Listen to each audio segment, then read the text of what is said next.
So guys, we're gonna come to a complete stop. Please stay on the tram for me, but look out to your passenger side.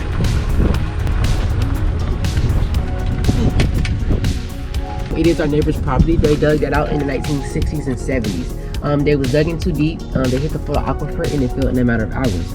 We are zipping over something just like this on our side on lines 5 through 7. Same thing happened, but in the teens and 20s. They dug too deep, hit the full aquifer as well.